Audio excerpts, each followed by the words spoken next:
Hi guys, this is me Anish Singh. Welcome back again to my channel. So if you have not subscribed my channel yet, please do subscribe my channel and press the bell icon given there. So today we will talk about the hemoglobin. So this is going to be very important video for the women and children especially. So watch the video till then. So today we will talk about the hemoglobin every aspects including the bodybuilding to health and nutrition. Okay. So let's start the video. So important topics can be given in the subtitles so you can watch it. Okay. So basically what the haemoglobin is. So अगर हम बात करें haemoglobin के बारे में तो हमें पहले जानना होगा हेमोग्लोबिन है क्या, उसका फंक्शन क्या होता है, उसके लैक से अगर वो हमें डिफिशियंसी हो जाए तो हमें कितनी बीमारियां हो सकती है, हमारे शरीर में क्या क्या प्रॉब्लम हो सकता है और उसे हम कैसे कैसे क्योर करें, कैसे कैसे उसे ठीक करें. सो बेसिकली स्टार्ट करते हैं हेमोग्लोबिन है क्या. So if you consider haemoglobin basically found in the RBCs. Okay. तो it is generally found in the red blood cells. Okay. तो उसका फंक्शन क्या होता है. Haemoglobin basically transfer the oxygen molecules and specially जो maximum जो red blood cells है उसके through specially from the lungs to the rest part of our body. So haemoglobin का बेसिकली यही काम होता है कि वो हमारे शरीर में जितना भी ऑक्सीजन मॉलिक्यूल होता है रेड ब्लड सेल में प्रेजेंट, RBCs में प्रेजेंट, उसे वो ट्रांसफ़र करता है हमारे रेस्ट ऑफ द बॉडी में लंग्स के थ्रू. ठीक है. तो ये बात अभी क्लियर हो गई. सो हेमोग्लोबिन इज़ बेसिकली मेटालोप्रोटीन कह सकते हो उसे आप. यहाँ पे मेटालोप्रोटीन एक नया टर्म है. Metalloprotein means the protein that is cover with the metal ion. So यहाँ पे बेसिकली हमें ये चीज़ समझना है. तो अब हेमोग्लोबिन का फंक्शन क्या है हमारे बॉडी में. सिंपल ऑक्सीजन ट्रांसफ़र कर रहा है तो हमें एनर्जी प्रोवाइड कर रहा है. एनर्जी प्रोवाइड कर रहा है हमारे फैटिगनेस को कम कर रहा है, हमें ब्रीथिंग में हेल्प कर रहा है, हमें जितना भी एक्सरसाइजेज है उसमें हेल्प कर रहा है, एरोबिक एक्सरसाइजेज में हेल्प कर रहा है, एनारोबिक एक्सरसाइजेज में हेल्प कर रहा है. मतलब हर तरीके से हमें ये सपोर्ट कर रहा है, हमें एनर्जी एक तरीके से नॉर्मली प्रोवाइड कर रहा है. ठीक है. तो ये बात क्लियर हो गई. अब यहाँ पे अब हेमोग्लोबिन का मतलब डिफिशियंसी से हमें क्या क्या प्रॉब्लम हो सकता है. अगर सपोज दैट अगर यहाँ पे एक चीज़ कंसीडर करें कि हेमोग्लोबिन हमें डिफिशियंट हो गया, हम हेमोग्लोबिन कम हो गया शरीर में, तो अगर माइनर कम होगा, माइनर हल्का फुल्का कम होगा तो हमें नॉर्मली उतना समझ में नहीं आएगा. लेकिन अगर बेसिकली हेमोग्लोबिन अगर ज़्यादा मात्रा में हमारे शरीर से कम हो जाए या फिर हमें ऐसा लगे कि हमें चक्कर आ रहा है, फैटिगनेस महसूस हो, स्पेशली ये सिम्टम्स है लो हेमोग्लोबिन का, आपको फैटिगनेस महसूस होगा, आपको चक्कर आएगा, आपको काम करने में मन नहीं लगेगा, आपको वर्क करने में अच्छा नहीं लगेगा, you will not feel good at all. So यहाँ पर आपको क्या करना पड़ेगा कि आपको अपना हेमोग्लोबिन, आपको कुछ नहीं करना है, आप किसी भी जाओ पैथोलॉजी लैब में या फिर ब्लड टेस्ट वगैरह कराओ आप, तो उसमें आपको मालूम चल जाएगा कि भाई क्या प्रॉब्लम है. आपका हेमोग्लोबिन लो है, आप ब्लड टेस्ट कराओगे उसमें सारा रिपोर्ट में आपका आ जाएगा. वहाँ पे आपको ये देखना है कि कितना लो है. अगर हल्का लो है तो आप कंसीडर कर सकते हो कि हाँ भाई उसे आप न्यूट्रिशन के थ्रू ले सकते हो, आराम से वो आपका सही हो जाएगा. लेकिन अगर ज़्यादा लो है तो you have to take the important medicine specially from the doctors.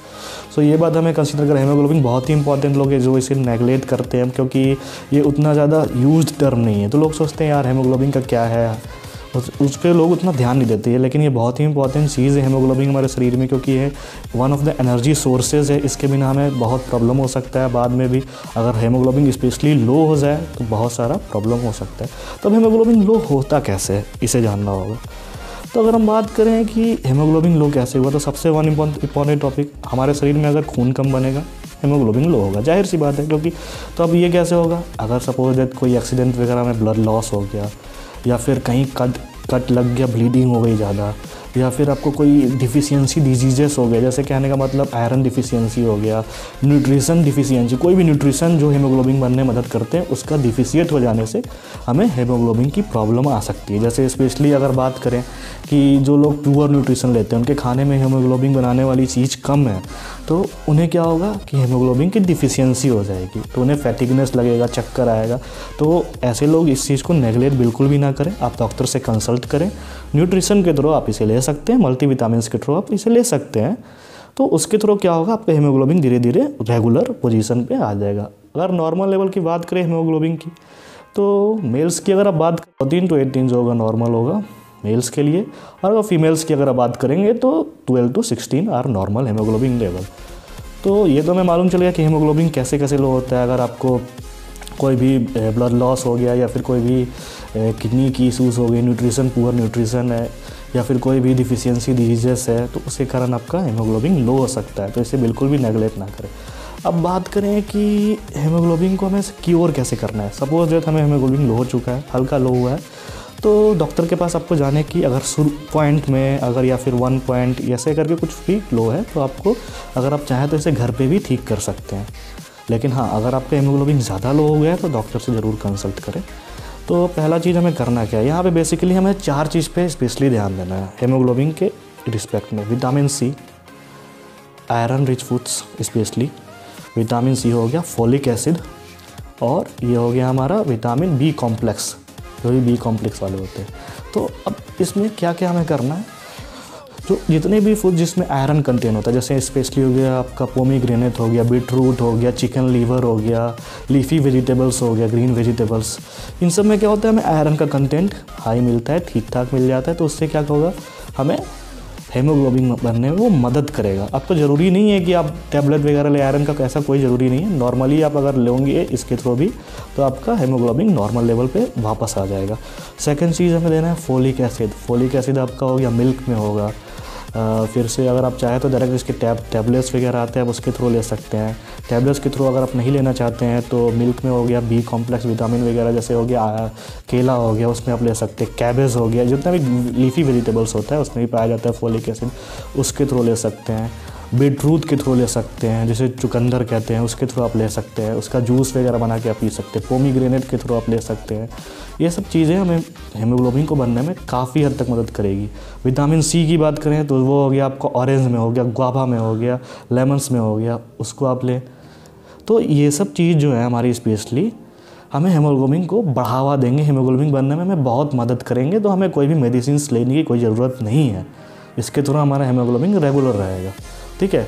तो अगर आप बात करें कि बॉडी बिल्डिंग में इसका क्या ज़रूरत है, तो नॉर्मल अगर आप बात करें तो हेल्दी लाइफ स्टाइल के लिए हेमोग्लोबिन का नॉर्मल होना बहुत ही ज़्यादा ज़रूरी है। क्योंकि हमें बताया दिया भाई, हेमोग्लोबिन अगर नॉर्मल नहीं होगा तो आपका एनर्जी वगैरह नहीं लगेगा शरीर में, आपको फैटिगनेस होगा। तो नॉर्मल लेवल होना बहुत आवश्यक है। अब बॉडी बिल्डिंग में क्या हो गया कि स्पेशली आप देखते होंगे जितने बॉडी बिल्डर्स होते हैं उनकी RBCs काउंट बहुत हाई होती है। इसकी बहुत सारी रीजंस है।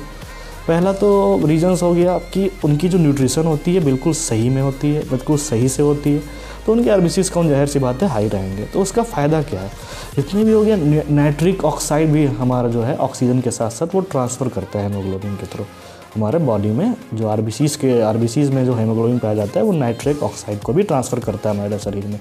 तो जब आप देखते हो कि जो नाइट्रिक ऑक्साइड की सप्लीमेंट्स हम लोग यूज़ करते हैं, जैसे में आपका हो गया जैसे हमें कई लोग इस्तेमाल करते हैं जो नाइट्रिक सप्लीमेंट होते हैं, जैसे मैं नस वगैरह के लिए जो इस्तेमाल करते हैं लोग, वास्कुलरिटी के लिए स्पेशली आर्जिनाइन, सिट्रोलिन। तो अगर उसके थ्रू जगह अगर हम बीटरूट का इस्तेमाल करें या फिर जो भी NO2 को अच्छे से सप्लाई करता हो, आपके शरीर में नाइट्रिक ऑक्साइड बढ़ाता हो, तो उसके थ्रू आपका क्या होगा, वास्कुलरिटी आपकी ज़्यादा नज़र आएगी। इसका मतलब कि अगर हम पोमीग्रेनेट का जूस ले लें या फिर आप बीटरूट का जूस ले लें, अगर अल्टरनेट डे पे चाहे तो अल्टरनेट डे पे ले सकते हैं, रेगुलर लेने की कोई आवश्यकता नहीं है। तो उससे क्या होगा, आपकी वास्कुलरिटी अच्छी दिखेगी, RBCs काउंट आपकी बढ़ेगी, एनर्जी लेवल बना रहेगा। तो इससे हमें बहुत सारा चीज़ प्रोवाइड होता है बॉडी बिल्डिंग में भी।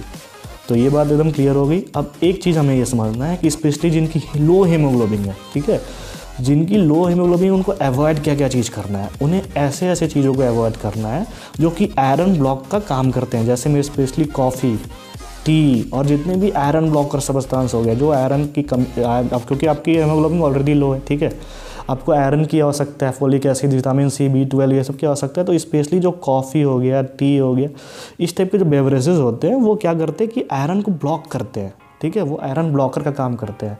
तो उससे क्या होगा, उससे आपका हेमोग्लोबिन काउंट जो होगा लो होना स्टार्ट हो जाएगा। सो हमें ये बेसिकली अवॉइड करना है। इसका मतलब ये नहीं हुआ कि आप चाय पीना छोड़ देंगे, कॉफ़ी पीना छोड़ देंगे, नहीं, बस आप उसको कम कर देंगे। आप दिन में 3-4 टाइम पी रहे हैं या फिर बहुत ज़्यादा पी रहे हैं तो उसे कम करके उसे 1 टाइम 2 टाइम पे कर देंगे। इससे क्या होगा, आपका वो रेगुलर लेवल में मेंटेन आपका रहेगा, हेमोग्लोबिन आपका लो नहीं जाएगा। ठीक है, तो आज का वीडियो यहीं पे समाप्त करते हैं। तो उम्मीद करते हैं कि आपको सारी चीज़ें सही से समझ में आ गई होंगी। और अगर नहीं समझ में आई हैं तो आप हमें डायरेक्ट DM कर सकते हैं। इंस्टाग्राम अकाउंट का लिंक मैंने मेंशन किया हुआ है और कमेंट बॉक्स में भी आप कोई क्वेरी हो तो पूछ सकते हैं। और अगर सारी चीज़ें समझ में आई होगी तो सब्सक्राइब कर दीजिए मेरे चैनल को और वीडियो को अपने फ्रेंड्स एंड फैमिली के साथ ज़रूर शेयर करें और एक थम्स अप दे दें। ठीक है, तब तक के लिए bye bye, next video coming सून।